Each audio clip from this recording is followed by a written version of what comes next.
వేసవికాలం సెలవులు. వేసవికాలం సెలవులు అనగానే మనకు గుర్తొచ్చేది అమ్మమ్మ గారిల్లు. అమ్మమ్మ గారిల్లుతో పాటు అమ్మమ్మ పెట్టిన ఆవకాయ. ఇవన్నీ అందరికీ స్వీట్ మెమరీస్ కదా. అయితే ఈ వీడియోని మీ ఫ్రెండ్స్తో కూడా షేర్ చేసుకోండి. అయితే సమ్మర్ హాలిడేస్ అనగానే అమ్మమ్మ గారింటికి వెళ్ళిపోవటం, అక్కడ ఉన్న ఫ్రెండ్స్ని కలుసుకోవటం, వాళ్ళతో కలిసి చెట్లకున్న మామిడికాయలు కోయడం, అంతేకాకుండా ఈత చెట్టుతో ఆడుకోవడం. అమ్మాయిలైతే తొక్కుడు బిళ్ళ, అబ్బాయిలైతే గోళీలాట, ఊర్లో చెరువు దగ్గర పడవలతో ఆట, ఊర్లో చెరువు పక్కన ఉండే రావి చెట్టుకి ఉయ్యలేసి ఊగటం, అక్కిపెట్టెతో చేసే ఫోన్లు, అలానే గోనె సంచులతో ఆడుకునే ఆటలు.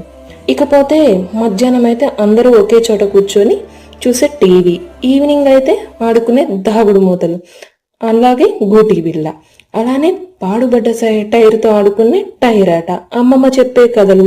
ఇవన్నీ అయిపోయాక చుక్కలు చూస్తూ నిద్రపోవడం. మీకు కూడా స్వీట్ మెమరీస్.